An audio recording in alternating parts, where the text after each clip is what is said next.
Hello everyone, मैं AP Singh आपका स्वागत करता हूं अपने YouTube channel APS study zone पर। तो आज हम लोग इतिहास पे चर्चा के अंतर्गत कुछ टॉपिक उठाएंगे। जैसे कि आपको पता है कि इतिहास जो होता है उसमें क्या रहता है कि जैसे भूतकाल में हुई घटनाओं को अगर हम लोग सम्मिलित रूप से अध्ययन करते हैं या उनके भूतकाल में जो प्रशासन कैसा था, जिसके थ्रू हम लोग उन घटनाओं के बारे में जानकारी हासिल करते हैं, उसको हम लोग सम्मिलित रूप से कहते हैं क्या, इतिहास। तो इतिहास को अगर आपको पता है कि किसी भी विषय को अगर हम लोगों को पढ़ना हो या उसके बारे में अध्ययन करना हो तो उसको वर्गीकृत करके हम लोग आसानी से उसका अध्ययन कर सकते हैं। ठीक है। अब बात आती है, अगर हम लोग इतिहास को बांटते हैं तो किस तरह से हम लोग इसको बांट सकते हैं। तो एक इतिहासकार थे जिनका नाम था क्रिस्टोफ सेलियरस। क्या नाम था? क्रिस्टोफ सेलियरस। तो इन्होंने क्या किया था कि इतिहास को तीन भागों में बांट रखा था। वो कौन कौन से भाग थे इतिहास के? तो आपको पता है कि एक था प्रागैतिहासिक काल। कौन सा था? प्रागैतिहासिक काल।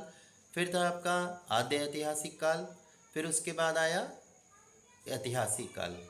अब बात आती है कि इन तीनों में हम लोग कैसे इसको अलग अलग तरीके से देख सकते हैं। तो जैसे प्राग ऐतिहासिक काल जो था उसमें आता है क्या कि इतिहास का वो समय था जिसको हम लोग कह सकते हैं कि जिसके लिखित साक्ष्य हम लोग को उपलब्ध नहीं है।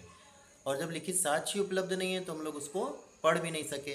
तो क्या कहते हैं कि वह इतिहास जिसके लिखित साक्ष्य उपलब्ध ना हो और जिसे पढ़ा भी ना जा सके तो उसको हम लोग कहते हैं प्राग ऐतिहासिक काल। क्लियर है? अच्छा। फिर आ जाता है आपका आद्य ऐतिहासिक काल। आद्य ऐतिहासिक काल क्या होता है कि जिसके लिखित साक्ष्य उपलब्ध हैं, यानी कि जिसको हम लोग लिखित साक्ष्य हैं लेकिन पढ़ नहीं पाए हैं। ये भी चीज़ थोड़ी ध्यान रखनी पड़ेगी, क्या कि लिखित साक्ष्य तो उपलब्ध हैं लेकिन उसको हम लोग पढ़ नहीं पाए हैं, तो उसको बोल देते हैं क्या, आद्य ऐतिहासिक काल।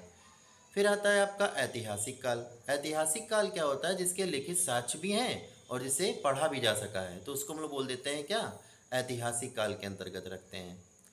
अब बात आता है कि इतिहास के अंदर कुछ सभ्यताएं विकसित हुई। सभ्यताएं मतलब जैसे जहाँ पर कैसे जीवन था, कैसा रहन सहन था वहाँ के लोगों का, ये सारी चीज़ें जो विकसित हुई उसको हम लोग बोल देते हैं क्या कि सभ्यता थी वो कोई। ठीक है।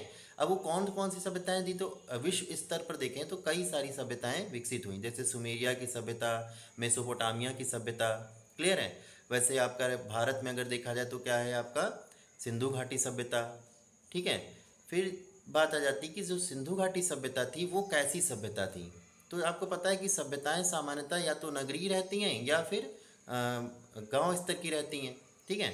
तो सिंधु घाटी सभ्यता जो थी वो बड़ी जानकारी की बात है। जैसे अगर आपको पता होगा कि ये नगरीय सभ्यता थी। कैसी सभ्यता थी? नगरीय सभ्यता थी। तो ये चीज़ आपको थोड़ा सा यहाँ पर ध्यान रखना है। जबकि आर्य जब आए थे भारत में तो आर्यों की जो सभ्यता थी वो कैसी थी, ग्रामीण सभ्यता थी। यानी अगर देखा जाए भारत में जो सभ्यता थी वो जो सबसे ज़्यादा विकसित रही आपकी सिंधु घाटी सभ्यता, वो कैसी सभ्यता थी, नगरीय सभ्यता। इसी को हम लोग आद्य ऐतिहासिक सभ्यता भी कहते हैं। या इस समय कांसे का बड़ा इस्तेमाल किया जाता था तो हम लोग इसको कांस्य युगीन सभ्यता के नाम से भी जानते हैं। क्लियर है? अच्छा। फिर आ जाता है क्या आपका कि ये जो सभ्यता थी आपकी प्रागैतिहासिक काल, आधैतिक काल और आपकी ऐतिहासिक सभ्यता, इसको सबसे पहले मैंने बता दिया किसने बांटा था, क्रिस्टोफ सेल्यूरस ने बांटा था। फिर सिंधु घाटी जो सभ्यता आई उसको दिया गया था किसके द्वारा, आपके हड़प्पा सभ्यता और मोहनजोदड़ो सभ्यता में दो पार्ट में डिवाइड थी। कौन सी थी? हड़प्पा सभ्यता और मोहनजोदड़ो सभ्यता। तो जो हड़प्पा सभ्यता थी वो 1921 में डॉक्टर दयाराम साहनी के द्वारा दी गई थी। क्या ध्यान रखेंगे कि जो हड़प्पा सभ्यता थी वो सन 1921 में डॉक्टर दयाराम साहनी के द्वारा बताई गई थी। और इसके जस्ट एक साल बाद अगर देख लें तो सन 1922 में बताई गई थी मोहनजोदड़ो की सभ्यता। किसके द्वारा बताई गई थी? राखलदास बनर्जी के द्वारा बताई गई थी। किसके द्वारा बताई गई थी? तो राखलदास बनर्जी के द्वारा बताई गई थी। क्लियर है? तो ये चीज़ थोड़ा ध्यान रख सकते हैं। फिर आ जाता है बात, हालांकि ये भी चीज़ है कि जैसे सभ्यता के बारे में पता कैसे चला, तो आपको पता होगा कि इसमें कुछ दो भाई थे बर्टन बंधु के नाम से, जिनको हम लोग जानते हैं। वो एक बार रेलवे ट्रैक की खुदाई कर रहे थे। जब रेलवे ट्रैक बनने वाला था तो उसके लिए खुदाई की जा रही थी। अब आपको ये पता होगा कि रेलवे ट्रैक अगर बनता है तो ये ऐसा तो है नहीं कि तुरंत बन के तैयार हो जाता है। उसके लिए आपको क्या करनी पड़ती है, अच्छी खासी पहले से समय उसमें लगता है। जैसे आपको ये ध्यान होगा कि 1853 में भारत में पहली रेल चली थी, जो चलवाई गई थी किसके टाइम पीरियड में, तो लॉर्ड डलहौजी के टाइम पीरियड में चली थी। ठीक है। कहाँ से कहाँ चली थी तो ये भी आपको पता है। ठीक है, कि मुंबई से ठाणे के बीच में चलाई गई थी। 34 किलोमीटर की रेंज में चली थी। लेकिन ये जो ट्रैक बना था, इससे बनने से पूर्व क्या था कि इसमें बहुत सारा, फिर क्या हुआ कि जब इसकी खुदाई हो रही थी तो खुदाई में जब पता चला कि यहाँ पे जब ट्रैक खुद रहा था तो उसमें ईंट वगैरह निकले या कुछ अवशेष और भी निकले। हालांकि जो ईंट निकली थी तो उसका भी कभी कभी अनुपात बता दिया जाता है कि कितना अनुपात था। तो उसका अनुपात हुआ करता था 4:2:1 के अनुपात में होती थी वो। क्लियर है? तो ये भी चीज़ थोड़ा ध्यान रखने वाली है। फिर आ जाता है क्या कि जो इन्होंने बर्टन बंधु ने जब खोदा तो उस ट्रैक में ही इनको खोदने के दौरान क्या मिले आपको, सिंधु घाटी सभ्यता के, हड़प्पा मोहनजोदड़ो सभ्यता के क्या मिले, अवशेष वगैरह मिले। हालांकि कुछ और धीरे धीरे अवशेष वगैरह मिलते गए, जैसे कि मोहनजोदड़ो में आपको पता होगा कि सबसे बड़ा जो अवशेष मिला था वो स्नानागार मिला था। क्या मिला था? स्नानागार मिला था। अब ये भी ध्यान रखने वाली बात है कि जो स्नानागार मिला था तो वो भी उसका भी आपको पता है कि काफ़ी बड़ा आकार में वो हुआ करता था। ठीक है? तो देखा जाए तो उसको अगर कहा जाए तो 11.88 मीटर लंबा था। ठीक है? 7.01 मीटर चौड़ा था और 2.43 मीटर गहरा था। तो ये भी डेटा आ जाता है कि किस तरह से उसका लंबाई, चौड़ाई और गहराई हुआ करता था। क्लियर है? अच्छा, फिर बात आ जाती है कि ये जो ऐतिहासिक जो टाइम पीरियड था, इसको भी क्या बांटा गया था? तो प्रागैतिहासिक काल अगर देखा जाए तो इसको भी बांट दिया गया था। तो इसमें भी आप क्या देते हैं, पाषाण काल, कांस्य युग और लौह युग। किसमें आ जाता है? पाषाण काल, कांस्य युग और लौह युग में बांटा गया था। फिर आता है पाषाण काल को भी बांट दिया गया था। अब बात ये थी कि जितना ज़्यादा वर्गीकृत करते रहते हैं हम लोग चीज़ों को, उतना ही ज़्यादा समझने में आसानी हो जाती है। तो जैसे हमने बताया क्या कि पाषाण काल, कांस्य युग और लौह युग में बांटा गया था। फिर इसको भी देखा जाए तो पाषाण काल को भी 3 भाग में बांट दिया गया था। एक आपका था पूरा पाषाण काल, एक आपका था कौन सा, मध्य पाषाण काल, और एक आपका था नव पाषाण काल। पूरा पाषाण काल जो था उसमें आपको पता होगा कि उस टाइम पीरियड पे जो सबसे ज़्यादा अगर देखा जाए कि कौन सी चीज़ का आविष्कार हुआ था तो उसमें आपका आ जाता है आग का। पूरा पाषाण काल में किसका आविष्कार हुआ था? आग का आविष्कार हुआ था। हालांकि इसका प्रयोग जो ज़्यादा हो पाया वो किसमें हो पाया? मध्य पाषाण काल में हुआ। खोज हो गई थी आग की किसमें? पूरा पाषाण काल में। उसका प्रयोग जो हो पाया वो कहाँ हो पाया? तो आपका मध्य पाषाण काल में। उसके बाद नव पाषाण काल में क्या हुआ कि इसका बहुत ज़्यादा प्रयोग किया गया। ठीक है? और फिर धीरे धीरे इसके टाइम पीरियड, ये जब समय बीतता गया नव पाषाण काल का, तो इसमें क्या हो गया कि और कुछ चीज़ों का आविष्कार हुआ, जैसे पहिया का आविष्कार हुआ। ठीक है? पहिया क्यों बनाया गया था? आपको पता है कि पहिया से क्या हो जाता था कि जैसे कहीं दूर सामान ले जाना है तो उसको ले जाने में आसानी हो जाती थी, है ना? तो इस तरह से पहिया का आविष्कार हुआ। कृषि का आविष्कार हुआ नवपाषाण काल में। तो एक ये भी आपको ध्यान रखने वाली बात है कि आग का आविष्कार किस काल में हुआ था? तो पूरा पाषाण काल में हुआ था। कृषि और पहिए का आविष्कार किस काल में हुआ था? तो आपको पता है क्या? नवपाषाण काल में हुआ था। क्लियर है? और प्रयोग अगर आग का सबसे ज़्यादा हुआ तो मध्य पाषाण काल में हुआ। अब एक चीज़ ये आ जाती है कि जैसे हड़प्पा सभ्यता या सिंधु सभ्यता जो थी वो किस नदी घाटी के आसपास थी? तो आपको पता है कि जब सिंधु सभ्यता नाम है तो ऑब्वियस सी बात है कि कहाँ पर रही होगी? सिंधु घाटी नदी क्षेत्र में ही ये सभ्यताएं विकसित रही होंगी। तो सिंधु नदी से जो तंत्र होता है उसमें कई सारी नदियाँ हैं, उनके आसपास ही क्या हुई थी? विकसित हुई थी। तो कौन कौन सी नदियाँ हैं उसको अगर हम लोग देखें तो हो सकता है कौन कौन सी? सिंधु होती है, सिंधु तो है ही, सिंधु नदी तंत्र है तो। फिर झेलम है, सिंधु, झेलम, चिनाब, रावी, व्यास, सतलुज। क्या कहेंगे? सिंधु, झेलम, चिनाब, रावी, व्यास, सतलुज। ये सारी क्या है? इसकी मुख्य नदियाँ हैं जिसमें सिंधु नदी तंत्र बनता है जिनसे मिलकर के। क्लियर है?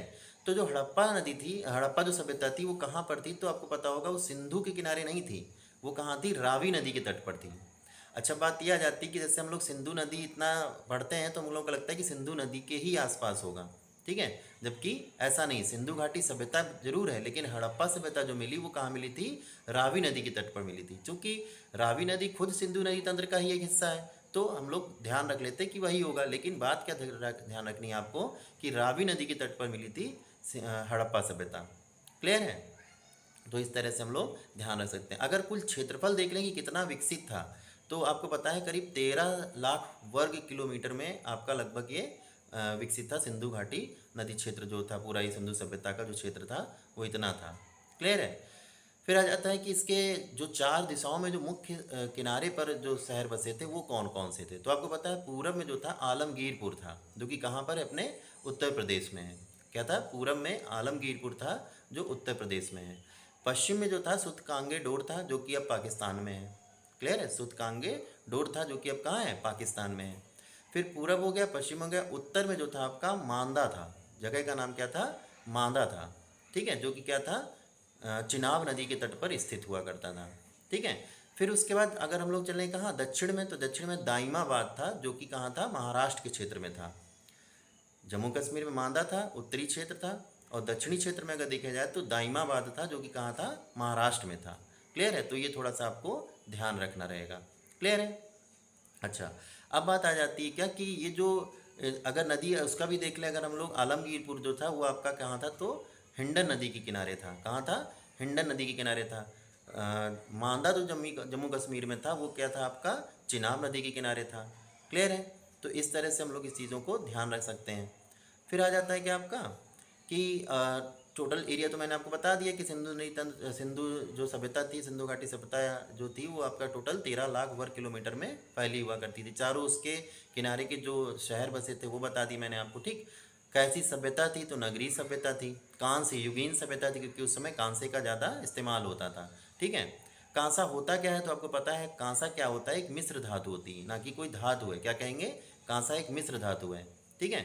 और किससे बनी है, तो कॉपर और टिन से बनी है। क्या कहेंगे, कॉपर और टिन से बनी। काफ़ी लोग कॉपर और जिंक बोल देते हैं, तो वो नहीं ध्यान रखना है। वो क्या है, कॉपर जिंक अगर होता है तो पीतल होता है वो मिश्र धातु, ठीक है। ये किससे बना है, कॉपर और जिंक से कॉपर और टिन से बनी, यानी कॉपर कह सकते हैं, और स्टेनस से जो मिल करके बनती वो कहलाती क्या, कांसा। प्रयोग क्या करते थे इसका, तो मूर्तियाँ बनाने में प्रयोग होता था। क्लियर है, इन सब चीज़ों में प्रयोग इसका ज़्यादातर होता था, ठीक है। अच्छा, अब बात आ जाती है कि इसमें और भी कुछ नगर थे, तो बहुत सारे नगर मिले हैं इसमें से, ठीक है। जैसे आपका वो है आपका राखीगढ़ी है, जो कि भारत में स्थित क्या है, सबसे बड़ा है स्थल, ठीक है। बनवाली है ना। ऐसे ही कई सारे हैं आपके स्थल, ठीक है। तो सबसे ज़्यादा, हाँ पूछ लेता कभी कभी कि सबसे ज़्यादा स्थल कहाँ पे मिले सिंधु घाटी सभ्यता के, तो आपको पता है कहाँ के हैं, तो गुजरात में मिले हैं। गुजरात में सबसे ज़्यादा इसके जो सिंधु घाटी सभ्यता के जो अवशेष या स्थल जो पाए गए हैं वो सबसे ज़्यादा मिले हैं कहाँ पर, गुजरात में। क्लियर है, तो ये चीज़ थोड़ा सा आपको ध्यान रखना रहेगा। क्लियर है, तो ये मैंने आज थोड़ा सा एक शुरुआत किया आपका कि इतिहास पर चर्चा से, जिसमें क्या कर सकते हैं हम लोग, थोड़ा सा इसके बारे में शुरुआती चीज़ें ध्यान रख सकते हैं। तो ये इतिहास पे चर्चा जो सीरीज़ मैंने शुरू की थी, उसमें आज ही मैंने एक वीडियो डाला, जिसमें आप देखिएगा। अगर आपको वीडियो अच्छा लगे तो वीडियो को शेयर कीजिएगा, लाइक कीजिएगा, और चैनल को ज़रूर सब्सक्राइब कर लीजिएगा। Thank you.